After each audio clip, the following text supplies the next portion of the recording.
I had my read on her the moment she walked through the gate at Camp Haverson. Wrong. That is the truth I have spent 6 years trying to live down, and if I am going to tell this right, I have to start there. I had my read on her the moment she walked through the gate, and my read was wrong in every particular that mattered, and there is not a day that passes in this work, not one, where I do not feel the specific weight of how wrong I was. My name is Marcus Acaffer. I spent 12 years as a senior analyst with the Forward Intelligence Unit attached to Regional Command, Keldari Sector. I have read people for a living since I was 26 years old. I have read assets in back rooms. I have read case officers across interrogation tables. I have read liaison contacts who were trying to burn us and read them fast enough to keep us alive. Reading people is the one thing I am genuinely good at. I will tell you that so you understand what it means when I tell you I missed her completely. She arrived on a Tuesday in late October, when the Keldari corridor was in its third week of what the sector commander was calling a network degradation event, and what the rest of us, in the quieter vocabulary of people who had watched assets die before, were calling a burn. The gate log had her down as a lateral transfer from the regional pool. A woman named Calla Reyes, GS-11, Intelligence Research Specialist, which is the kind of title that means something and nothing simultaneously. In this unit, it meant file management, database reconciliation, the custodial care of documents that the ops floor generated and then stopped caring about. It meant the work that kept the unit's paperwork alive while the unit's people went out and did the actual work. I was standing at the window of the second-floor analysis bay when she came through the pedestrian gate. She was slight, mid-30s maybe. It was difficult to be certain from 2 floors up, in a plain jacket and dark trousers, carrying a single bag on one shoulder, and a manila folder tucked under her arm like she had come to deliver something rather than to stay.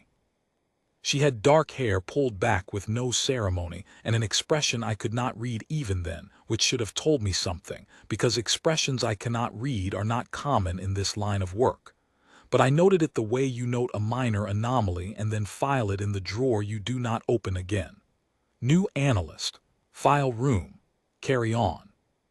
The first person she encountered with any authority was Senior Case Officer Harlan Voss. I need to tell you about Voss because Voss is the engine of this story in ways that still make me tired when I think about them. Harlan Voss was 15 years in the unit, the last 4 as the senior case officer running the Keldari network. He was the kind of man who had been told he was good at this work often enough that it had calcified into something structural. Not arrogance exactly, but a settled certainty that his instincts were the right instincts, that his read of any room was the correct read, and that the distance between his judgment and another person's was always, in the final accounting, measured in his favor. He was not cruel. That is important to say. Cruelty implies energy, implies that a person has decided to spend something on you. Voss's dismissiveness cost him nothing. It was the dismissiveness of a man who had sorted the world into useful and not useful so long ago that the sorting had become unconscious. He met Calla Reyes at the bottom of the stairs that connected the ops floor to the administrative corridor. I heard this secondhand from Specialist Dina Marsh, who was coming out of the records office and had a direct sightline to the exchange. Voss had looked at the transfer paperwork. He had looked at the title Intelligence Research Specialist, and he had looked at Reyes. File rooms at the end of the hall, he said. You'll want to see Marsh about the document retention schedule. We're running about 6 weeks behind on the Sector 3 filings. He started to turn away. Then he turned back as if something had occurred to him as an afterthought. And whoever told you the coffee situation down here runs itself was lying to you. 12 people on the ops floor, 1 working machine, you'll figure it out. Dina told me later that Reyes had not changed expression. She had just said, I understand, and taken the folder down the hall. That was a Tuesday. By Thursday, Reyes had also asked Voss about the Keldari burn. Specifically, and I got this from Voss himself, delivered with a particular brand of amused disbelief, that I now find almost physically unpleasant to remember. She had come to his office doorway with a stack of the Sector 3 filings she had been working through, and she had said she had a question about the network architecture, and could she see the ops floor summary for the past 3 weeks. Voss had told her no. The ops floor summary was above her clearance level. He had said it not unkindly, in the way a person corrects a child who has wandered into the wrong room, and then he had told her that if she wanted to be useful, the best thing she could do was get the Sector 3 filings current and make sure the coffee situation stayed solved. And then this is the part that settled in me like a stone I could not dislodge. Once I knew the rest of the story, he had turned to Brannigan, his deputy, who was standing at the whiteboard behind him, and he had said, "The girls handle admin.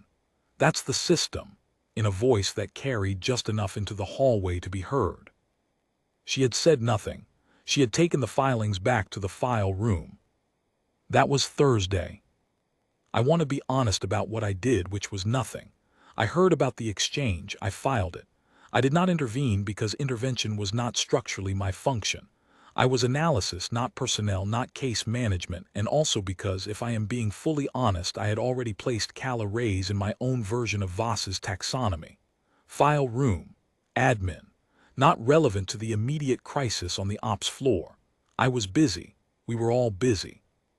The network was burning, and we were trying to stop it from burning all the way down. I had my read on her. My read was wrong. What she did in the file room that first week, I only learned later in full.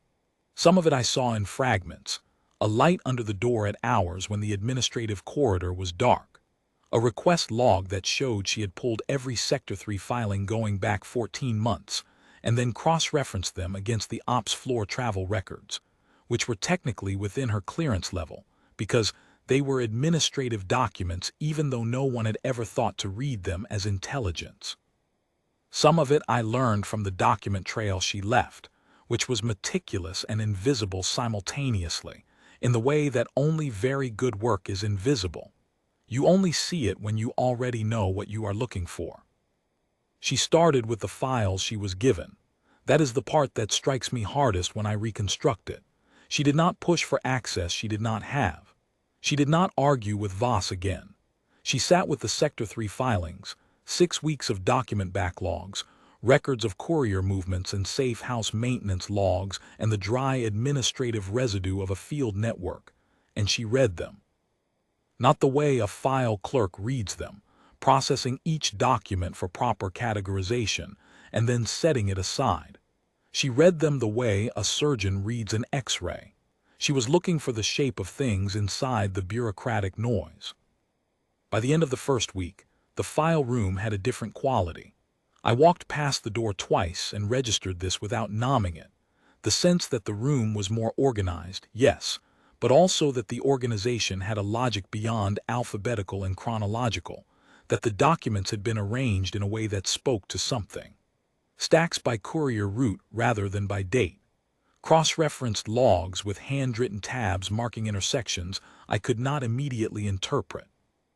A map of the Keldari corridor, just the administrative map, freely available, pinned to the inside of the door with small marks on it that I thought were file reference numbers. They were not file reference numbers. I did not know that yet. What I knew that week was the ops floor, and the ops floor was a quiet, controlled emergency. 3 weeks into the burn, we had lost 4 assets confirmed and 2 more gone dark. Voss was running daily analysis sessions with Brannigan and the 6 senior field officers, mapping the pattern of the losses, looking for the leak. The working theory, the theory Voss had settled on by day 10, and was now defending with the particular stubbornness of a man who has invested his reputation in a conclusion, was that the burn was external, an opposition surveillance breakthrough, a technical penetration of the courier network. He was looking outward, at the Keldari opposition infrastructure, at the signal traffic, at the movement patterns of the opposition's field teams. He was looking in the wrong direction.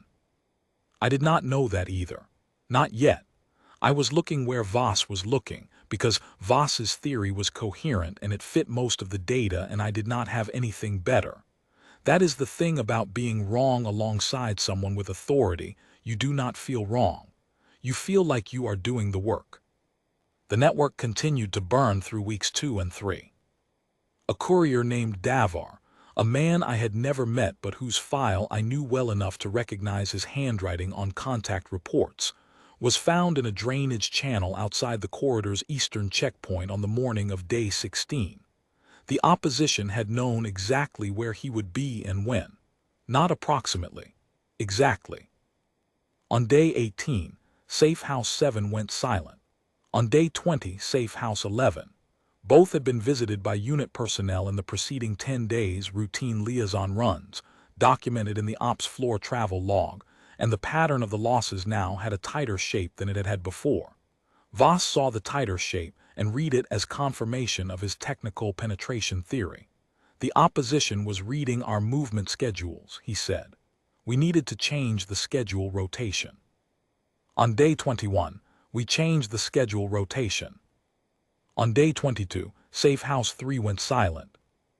The ops floor that evening had a particular quality of silence that I have only encountered a handful of times in this work. The silence that falls when a group of trained, intelligent people realize simultaneously that they have been thinking about a problem incorrectly, but cannot yet identify the correct way to think about it. Voss stood at the whiteboard with a marker in his hand and did not write anything for a long time. I was in the analysis bay. Through the glass partition I could see the file room door at the end of the administrative corridor. The light was on. It had been on when I arrived at 600. It was on now at 21:30. I had not seen Ray's leave for lunch. I was not certain she had. She had pulled, during week 2 and week 3, every document that was within her clearance level and adjacent to the burn.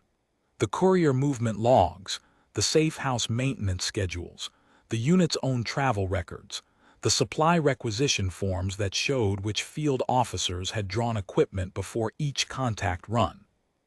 These were the paper bones of the operation, the administrative skeleton that no one on the ops floor was reading as intelligence, because no one on the ops floor thought the intelligence was there. Voss was looking at signal traffic and opposition movement. He was looking for the enemy outside the wire. She was reading the unit's own documents. She was reading us. On day 22, after Safe House 3 went silent and the ops floor fell quiet, she asked me a question. I was the one she came to, and I have thought about why that was. I think it was because I was the one who had not laughed. I had not intervened on her behalf, had not offered her anything, had done nothing useful, but I had also not been in Voss's office when he said the girls handle admin. And perhaps that was a distinction she had registered. Or perhaps I was simply the one closest to the file room door at the moment she decided to move. She knocked on the analysis bay partition and waited until I looked up. She had the manila folder, the same one she had been carrying when she walked through the gate, or one that looked identical, and she opened it on the edge of my desk and placed one sheet of paper in front of me. It was a travel log. Unit personnel travel log, the past 23 days. Ops floor officers only, their departure times and destinations recorded in the standard format. I have a question, she said, about the timing intervals. I looked at the document. The timing intervals were the gaps between when an officer logged a departure and when the subsequent safe house contact failed. I had looked at these before and seen nothing because I had been looking at them as correlation data for the technical penetration theory. She had drawn a column in pencil alongside the travel log entries. Initials. One set of initials appeared next to every contact run that preceded a safe house loss within 48 hours. I looked at the initials, I looked at her. She did not say anything else. This could be coincidence, I said. My voice was even professional. The voice of a man applying the correct analytical caution. Yes, she said, it could be. She took the document back and went to the file room and closed the door. I sat with what she had shown me for approximately 40 minutes. Then I told myself I needed more data before I could take this anywhere. Then I told myself that taking it to Voss on the basis of a pencil notation in a travel log would undermine whatever credibility I still had. Then I told myself these things were true and not rationalizations, and went back to my own work. She had shown me the mole's initials. I had seen them and not moved. That was day 22. Day 23 was a Monday. The duty log shows I badged into the facility at 6:30. The file room light was already on when I arrived, which meant she had either been there through the night or had come in before dawn, before the gate even opened for day staff, which would have required her to have been sleeping on the compound. I learned later that she had slept on the compound. She had been doing this intermittently for 11 days. A cot she had requisitioned from the equipment store on the grounds that the long document project required extended hours, which was technically accurate and technically not the whole truth. I went to the analysis bay. I thought about the initials in the travel log. I told myself that what I was thinking was not supported by the evidence. I told myself this in the specific way a person tells themselves something they suspect is wrong. At 2:12, I know the time because the duty log records badge activity at every interior door, and hers registered at 2:12. She had left the file room and gone to the server room, where the backup copies of the sector-wide administrative records were held. Her clearance covered the administrative records. The server room log shows she pulled 6 months of supply requisition forms and 3 months of equipment checkout records, and cross-referenced them against the courier route schedules, which were also within her clearance level because they were transportation documents.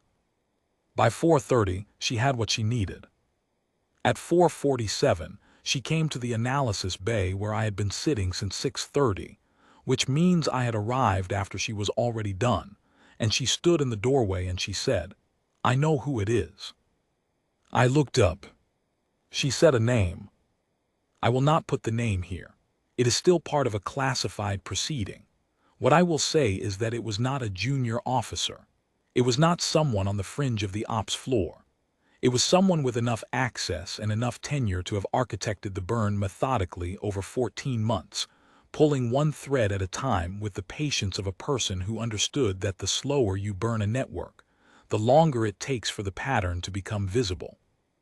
And the name, she said, fit the column of initials in the travel log in a way that made my stomach drop, because I had seen those initials 24 hours ago, and I had told myself coincidence. "I need the ops floor summary to confirm 2 things," she said. "I don't have clearance for it." "I do," I said. I got her the ops floor summary. She confirmed both things in 11 minutes. Then she laid out the full picture for me across the desk in the analysis bay, document by document, methodically, in the order she had assembled it. The 14 months of soft intelligence bleed, the specific access pattern, the timing intervals correlated across courier losses, safe house failures, and the officer's own travel records. The equipment checkout log that showed the officer had drawn communication gear, a specific model, field protocol use only, on 3 of the days immediately preceding safe house losses. It was not circumstantial. It was not a column of initials in pencil. It was a case, fully built, assembled from documents that had been sitting in the file room under everyone's feet for 14 months, and she had read it in 23 days from the lowest clearance level in the unit, from the file room on the coffee detail. "The last asset is still alive," she said. "Corridor safe house 9. The officer doesn't know about 9. It's not in any document I can find that he had access to, but he will figure it out, and when he does—" "We pull the asset," I said. "The extraction window is 6 hours," she said. "If we wait for the colonel to convene an emergency review." "The officer will figure out 9 before the review concludes," I said. She did not say anything. She was watching me in the same way I had been watching assets for 12 years, and the experience was uncomfortable in a way I did not have words for at the time.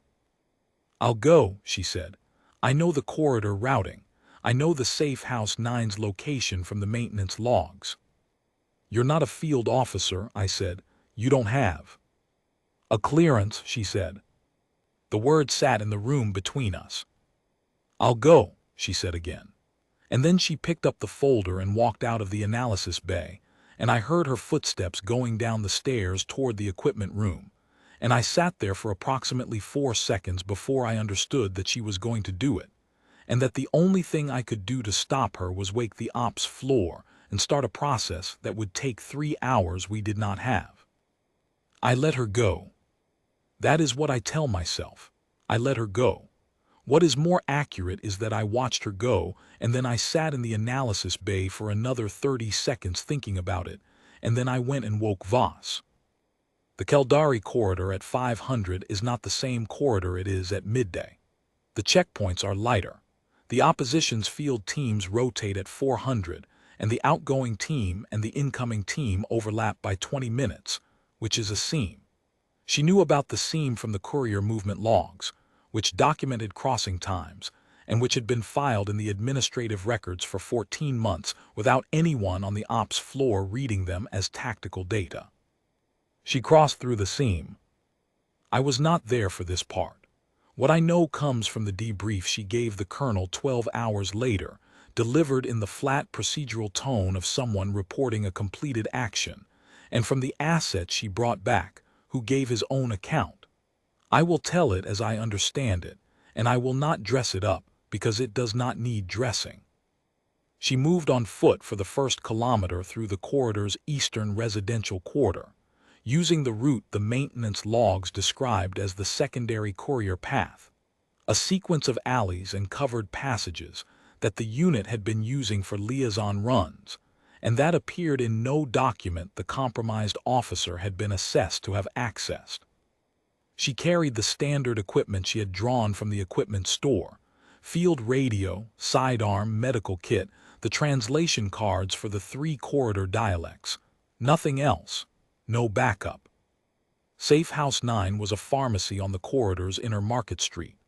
The asset, a man named in our records only as Waypoint, had been in that pharmacy for 9 days, living in the storage room, being resupplied by a contact who did not know his real status, only that he needed to stay quiet. He had been told when Safe House 11 went dark to stay in 9 and wait for extraction. He had been waiting for 9 days with no contact from the unit, because the unit did not know 9 was still viable. She found Waypoint at 6:20. The pharmacy was not yet open.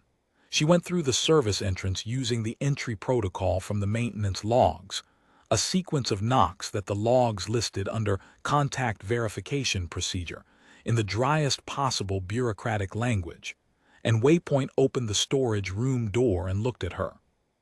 He had been expecting no one, or he had been expecting men from the ops floor whom he knew by face. She showed him her unit credentials. She told him she was the extraction. He looked at her credentials and then at her, and she could see him doing his own version of the calculation I had done, the assessment of whether this was real or whether it was the other thing. She said his real name, the one not in any of our files, the one only an authorized unit contact would know, passed through the original recruitment protocol. He came with her. The return crossing was not clean. The opposition's incoming team had not completed its rotation on schedule, something that the maintenance logs could not have predicted because it was weather-dependent, a checkpoint that ran slow when the eastern quarter fogs came in, which they had. She came back through a secondary crossing point that was not on the route she had planned, adding 400 meters through terrain that the corridor maps described as contested, meaning that movement there was inadvisable and occasionally fatal.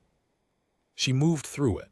She moved through it with Waypoint, and she kept him moving, and she did not lose him. And the only record of what that 400 meters cost is in the debrief, where the colonel asked if she had encountered opposition contact, and she said yes.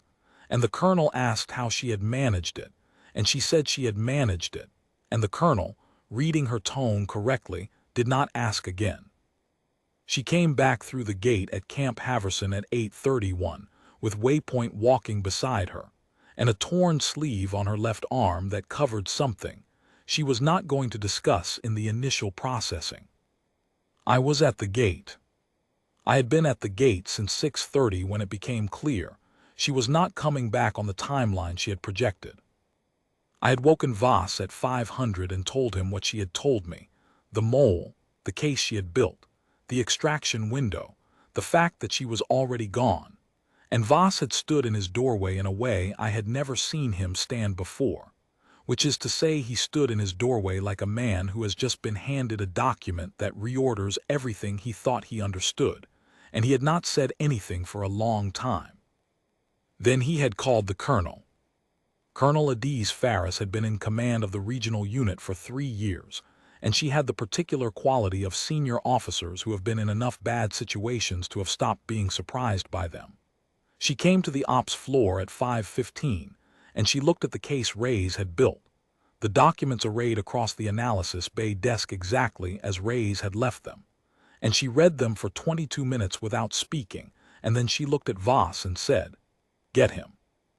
Him was the compromised officer. He was in his quarters. He did not resist. I stayed at the gate.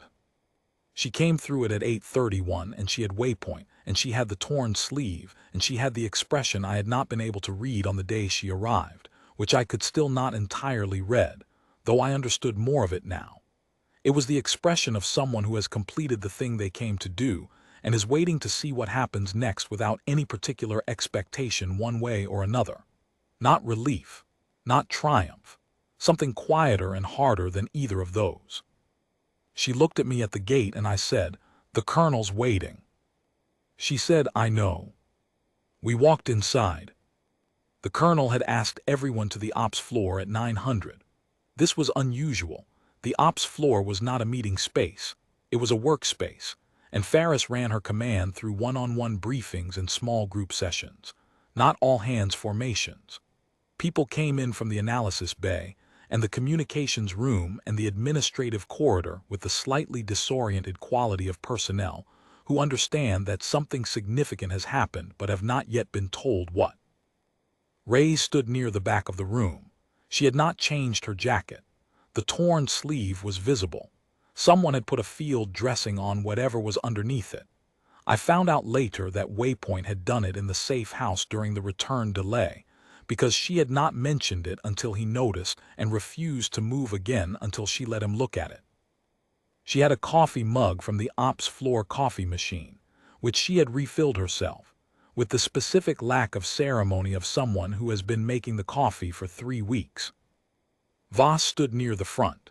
He had the look of a man whose reckoning is still arriving, not yet complete, the look of someone who understands intellectually that he has been wrong but whose body has not caught up to that understanding. Colonel Faris stood at the center of the room. She had a file folder, the standard buff-colored sealed folder that the unit used for compartmented personnel records. It was sealed with the red tape that designated the highest internal classification level, a level that existed in our facility, but that I had personally encountered only twice in 12 years, both times in contexts I am not able to discuss. She said, "Most of you know that we had a network failure event in the Keldari corridor beginning approximately 23 days ago. As of 900 today, the failure event is resolved. The compromised source has been identified and detained. The last surviving asset in the network has been extracted and is safe. The intelligence product that enabled both outcomes was developed by one person, working from documents available at the unit's lowest clearance level. Assembled over 23 days. The room was quiet. "I'm going to read from this file," she said, "because the person it describes has not chosen to introduce herself to this unit, and she should not have to." She opened the folder. She read the clearance level first. I will not record the level here because I cannot, but I will say that when she read it aloud, 3 senior officers in the room exchanged a look that told me they understood what it meant, and had not expected to hear it in this building. She read the operational record, theater by theater, the deployments in 3 separate sectors over 8 years, each one listed in the dry language of official documentation that manages, if you know how to read it, to convey an extraordinary amount. She read the confirmed action count, 42. She read it without inflection, the way you read a number that is accurate and requires no ornamentation. She read the commendations. There were 4. 2 of them I recognized by designation even though I had never known who held them. One of them, the operational commendation from the sector command in the 3rd Theater, had a citation that the colonel read in full, and I am not going to try to reproduce the language here because I would not do it justice, but I will say that it described a woman who had gone into a denied network alone, under direct threat, and recovered 3 assets over 72 hours, and that the citation used the word indispensable in a way that meant it exactly. Then she read the call sign. Ironville. She said it once. She did not repeat it or explain it. I had heard that call sign before. I had heard it in a briefing, 2 years prior, delivered by a liaison officer from the regional command who was describing a compartmented action in the 2nd Theater. He had referred to the asset designated Ironville, with a specific quality of professional deference that I had noted at the time and filed. You learn to read that quality in briefings. It means, this is someone whose record you are not going to see, and the reason you are not going to see it is that the record is too significant to share casually. I had filed it.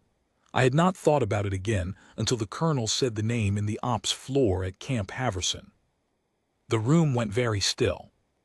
It did not happen all at once, the way these things sometimes look from the outside. It was not a single motion. It was sequential, which made it more significant rather than less, because it meant each man in that room made his own decision. The first was Specialist Brannigan, Voss's deputy, a man who had been in the unit for 8 years, who had been in the corridor for 3 of them, who did not have a sentimental bone in his body. He came to attention. Not a parade ground attention, not the formal rigidity of a ceremony, just the quiet squaring of a person who has made a decision about what something is worth and is enacting it with his body. He was standing to my left and I felt more than saw it happen. Then Specialist Dina Marsh. Then 2 of the field officers. Then, in a succession that moved around the room in the unhurried way of something that is happening because it is true, the rest of them. I came to attention. I do not know precisely when in the sequence this occurred. I was watching the room and then I was standing differently, and both things were true simultaneously. Voss did not move immediately. I watched him from across the room. He was standing near the front wall beside the whiteboard on which he had been mapping the burn event for 23 days. He was looking at Calla Reyes, who was standing near the back of the room with her coffee mug, and he was having a reckoning. I could see it on him with the clarity of someone who reads faces for a living. The reckoning was not about the operational failure, though that was there too. It was about the specific individual he had handed the file room to, the specific woman he had pointed toward the coffee machine, the specific words he had said in the doorway about the girls handling admin. He was taking the full inventory of that, standing in a room where every other man had come to attention, and the weight of the inventory was visible. He came to attention. His jaw was tight, his eyes were not quite steady. Colonel Farris turned to Reyes and said, "On behalf of this unit and regional command, Caldari Sector, your service is recognized." Reyes looked at the room. She received it the way I had watched her receive everything in the 23 days I had known her, without performance, without a flicker of satisfaction that she was not entitled to, with the level eyes and the set jaw of a person who did not need the room's acknowledgement to know what her work had cost and what it was worth. She received it because it was offered in good faith, and she was a professional, not because she had been waiting for it. She gave one nod. "That was all." Colonel Farris said, "Dismissed." The room began to move slowly. the way rooms move after something significant, not with the brisk, purposeful energy of a unit returning to work, but with the particular quality of people processing something that will take longer than a morning to settle. I saw Voss move toward the door without looking at anyone. I saw Brannigan stop next to Marsh and say something low that I could not hear. I saw the field officers return to their stations with the specific care of men who are pretending to be doing the same thing they were doing before and know they are not. I crossed the room to where Reyes was standing. She was looking at the Caldari corridor map on the ops floor wall, not the administrative map, the tactical one with its safe house markers and courier routes. Most of the safe house markers had red overlaid on them now, compromised, gone. Safe house 9 had no red. I said, I saw the initials in the travel log. She looked at me. 24 hours before you showed me, I said. I saw them and I didn't move. She considered this for a moment. Not as an accusation, not as a confession she needed to respond to. She was considering it the way she considered everything, which was as data, as a thing that had a shape and a weight and deserved honest assessment. I know, she said. She finished her coffee. She rinsed the mug in the small sink along the ops floor wall, dried it, and set it back on the shelf above the machine. The Sector 3 filings are current, she said. I'll start on Sector 4 today. She went back down the hall to the file room. I've been out of the Caldari unit for 6 years now. I run an analytical training program at the regional level, which means I spend a significant portion of my professional life teaching junior analysts how to read documents, how to think about the difference between what a record says and what it means, how to see the shape inside the data that everyone else is stepping over. I teach them about timing intervals in travel logs.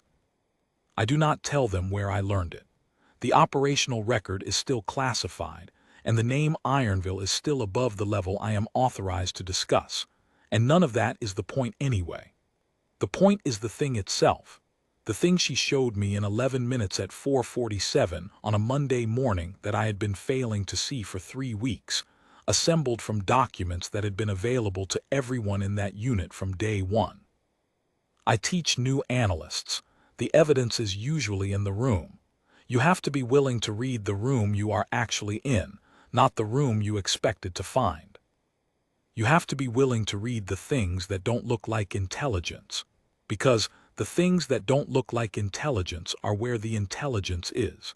And the reason they don't look like it is that someone with more authority than you has already decided they aren't worth reading, and that person is sometimes wrong, and sometimes the cost of that wrongness is counted in lives. I do not always say that last part, but I always mean it. There is one more thing. The equipment store at Camp Haverson has a checkout log that shows every piece of gear drawn by unit personnel. I reviewed that log after everything was settled because I am an analyst and I review things. Her checkout entry for the night of the extraction shows the standard items: field radio, sidearm medical kit, translation cards, and one additional item, a flashlight, standard issue, the kind that clips to a jacket collar. I thought about that for a long time. A flashlight for a crossing through a corridor at 500, through alleys and covered passages and 400 meters of contested terrain. I thought. She knew she was going to be moving in the dark longer than she planned for. She took a flashlight. She thought about the dark and she equipped for it, and she did not mention it because there was nothing to mention. You take a flashlight when you need a flashlight. You solve the problem in front of you with what you have in your hands. That is the whole of it, really. She solved the problem in front of her with what she had in her hands, and what she had in her hands was the lowest clearance in the unit, and a file room full of documents that everyone else had stopped reading, and she read them all the way down to the bone and found what was there.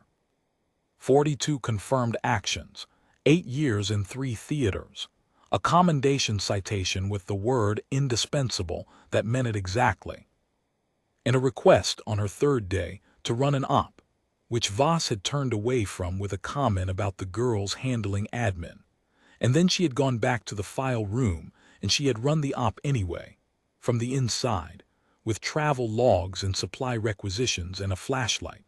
And she had brought the last surviving asset out of a burning network that 12 trained officers had not been able to stop from burning. I have never filed a quiet new analyst again. I have never handed anyone the file room without sitting with them first and asking, "What do you see? What is the shape of it? What are you reading in what you have been given?" I gave a young analyst a document last year, a routine logistics report, the driest thing in the quarterly file, and she looked at it for 4 minutes and she said, "I have a question about the timing intervals." I put down what I was doing. I listened,